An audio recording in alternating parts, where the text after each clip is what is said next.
Anne-Marie Schwarzenbach, étoile filante du premier quart du XXe siècle, fut une aventurière suisse, en rupture avec son milieu bourgeois et la vague fasciste montante de sa jeunesse. Homosexuelle, elle assuma avec tourment ses vies amoureuses, oscillant entre désespoir profond et lumière poétique, échouant sur les rivages de la morphine et autres drogues, mais créant une écriture toute de profondeur et d'horizon. Elle alternera récits de voyages métaphysiques, reportages journalistiques, nouvelles romanesques. Elle accompagnera Ella Maillard dans un long périple dont elle fit le livre « Où est la terre des promesses ?» que révèle la Via Femina. Une fois qu'on est en route, on oublie toute envie de savoir. On ne connaît ni adieu ni regret. On ne se soucie ni du point de départ, ni de la destination. Seules les aiguilles d'une montre à la rigueur sont là pour indiquer que plusieurs heures se sont écoulées, qu'on a donc progressé vers l'est. Il devient chaque jour un peu moins possible de faire demi-tour, et d'ailleurs on ne le souhaite plus. Arracher ses vêtements, avouer qu'on est allé trop loin, que sous ces cieux étrangers on est comme un mendiant, un enfant sans berceau, un prêtre sans église, un chanteur sans voix, qu'on aspire à la sécurité et qu'on craint d'avoir vécu en vain, qu'on voudrait réparer quelque chose, rattraper tout ce qu'on a manqué. J'aurais pu souffler un peu, croire un instant que le but était là, que ces retrouvailles aux accents si variés étaient une récompense méritée. Mais très vite, j'aurais violemment douté si c'était là le bon endroit, l'aboutissement. J'aurais vu en rêve les dômes d'autres villes. Au réveil, j'aurais cherché leurs noms sur les cartes et les poteaux indicateurs. Le voyage ne nous intime pas l'ordre de décider. Il ne place pas notre conscience devant des choix qui feront de nous des êtres coupables, repentants, humbles ou obstinés, au point de nous conduire à douter de toute justice, au point de sentir notre vie comme un dédale sans issue, une épreuve maudite. Partir, c'est la délivrance, ô unique liberté qui nous soit restée. Et il n'est besoin pour cela que d'un courage sans faille, chaque jour renouvelé. Là-bas, commençait un autre monde, les collines pelées de l'Anatolie, alignées comme des vagues figées. Là-bas soufflaient des vents plus puissants, la voix se perdait au loin, les troupeaux luisants broutaient sur des pâturages sans fin. Là-bas, des colonnes de fumée se répétaient de steppe en steppe vers l'est, jusqu'aux nomades aux yeux bridés du Turkestan. Et toujours plus loin, jusqu'à la mer Jaune, là-bas, était la frontière que je devais franchir. C'était il y a longtemps. Le début de ce grand voyage est devenu un souvenir doux et léger, comme un rêve qu'on n'a pas à redouter et qu'on n'oublie pas. Ô souvenir! Labour fumant, collines dorées, et les hymnes évanouis pour toujours qui ne font plus mal, qui n'agitent plus le cœur. En voyage, la réalité change de visage avec les montagnes, les rivières, l'architecture des maisons, la disposition des jardins, avec la langue, la couleur de la peau. Et si la réalité d'hier brûle encore dans la douleur du départ, celle d'avant-hier est un épisode révolu, qui ne reviendra jamais. Et ce qui s'est passé il y a un mois appartient au rêve et à la vie antérieure.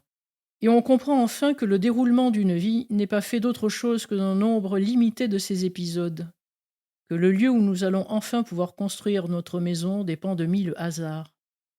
Mais la paix de nos pauvres âmes, elle, est un bien précieux qui repose sur la liberté.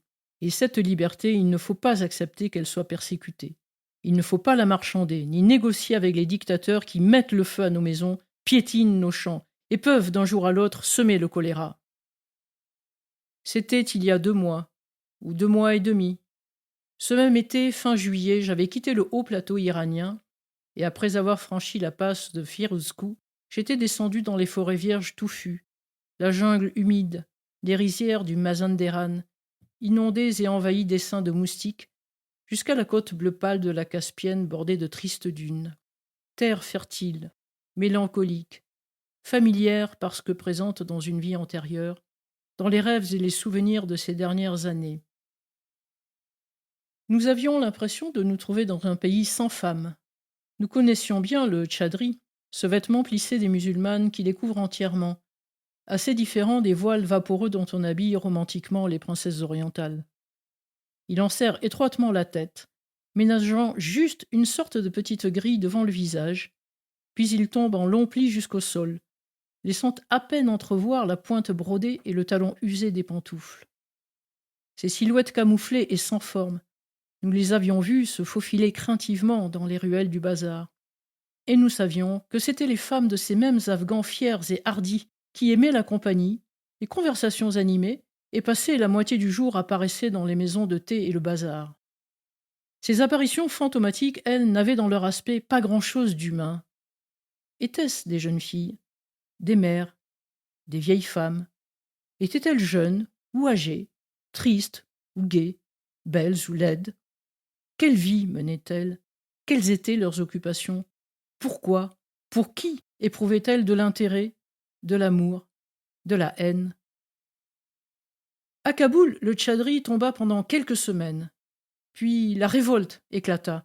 Les femmes retournèrent au harem, retrouvèrent les quatre murs de leur vie domestique et n'eurent plus le droit de sortir dans la rue sans porter le voile.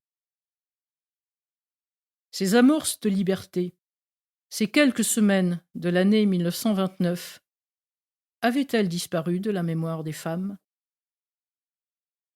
J'allais quitter la Perse, poussé par l'idée qu'il devait bien y avoir quelque part des contrées plus clémentes et familières, peut-être même une rive de l'enfance, la terre des promesses. Je ne me sentais pas de taille à affronter le désert asiatique, et pourtant je ne l'appréhendais pas encore dans toute sa grandeur, son horreur, ses bouleversants jeux de couleurs et sa puissance destructrice. À vrai dire, j'étais seulement lasse de voyager et je désirais rentrer chez moi. J'avais peur d'avoir fait un pas de trop et d'avoir franchi sans le vouloir les limites du domaine imparti à l'être humain. Oui, je redoutais le châtiment. Comme si notre cœur n'était pas capable de tout supporter et pouvait se briser pour un rien, comme s'il n'y avait que péché et repentir, et non pas les moments rares, les rencontres inattendues, miséricordieuses. C'est pourquoi j'ai voulu un jour me dégager. De quelle destinée exactement je l'ignorais, et je croyais seulement comprendre qu'un malheur m'avait frappé, comme il peut arriver à tout un chacun, et qu'il me fallait me tenir à l'écart, en silence. Comment vivent les autres, me demandai-je. Comment supportent-ils ce pays? Et le lendemain, comment le supportent-ils? Mais quand tombe une fois encore la magie du crépuscule, quand le jour sans ombre décroît, que les biches se tiennent près du talus hivernal déjà nimbé de brume, quand une heure aussi candide m'est encore accordée, alors je suis prête à baisser les yeux et à me repentir, et à ne plus jamais céder à la tentation.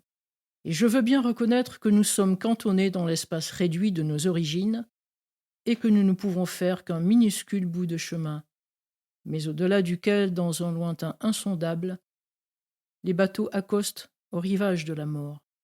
Je me disais que je ne retournerais jamais en Asie, que l'Afghanistan pouvait rester un nom, l'Hindoukouche et le Turkestan des visions évanescentes, les vallées heureuses et jamais foulées des paradis. Il me semblait tout aussi évident que plus jamais je ne tiendrais une plume ni ne couvrirais une page de mon écriture. Ce métier me semblait trop pénible, reflet constant de notre existence damnée, que je refusais justement d'accepter et de supporter.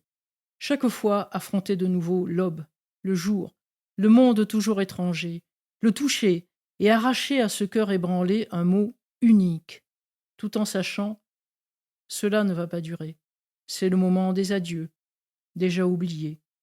Mais toi, encore épuisé et aveuglé par la souffrance, tu dois repartir, continuer de vivre.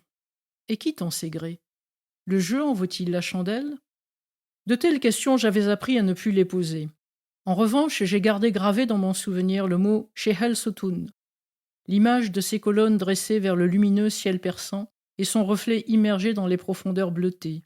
J'ai aussi goûté à Hérat plus de 40 variétés de raisins, sucrés, âpres, avec des grains de toutes les couleurs, à la peau très fine, jusqu'aux raisins dorés et ronds qu'ils appellent là-bas le raisin royal.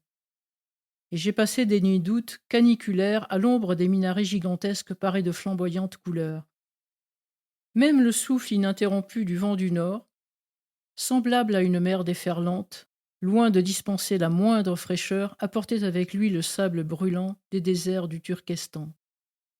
Je n'ai pas appris grand-chose de nouveau, mais j'ai tout vu, tout vécu dans ma chair. Et au cœur même des contrées désertiques du Lataban, je n'ai ressenti que la douleur figée des adieux. Le bateau orné de lampes blanches glisse dans la Méditerranée grande ouverte. C'est le début du retour. Port Saïd est derrière moi, la nuit est surmontée. Et je quitte des océans, des fleuves, des montagnes, les immenses espaces de l'Inde. J'oublie les confins du désert, la passe de Khyber, le trop-plein d'étrangeté et d'inconnus. J'oublie. Dans la première heure de ce nouveau jour, dans le vent froid et puissant qui parvient déjà aux côtes de notre pays, oui, en cet instant unique de regret sans cesse recommencé, je comprends que ce qui nous bouleverse ainsi, c'est toujours la clarté matinale du départ.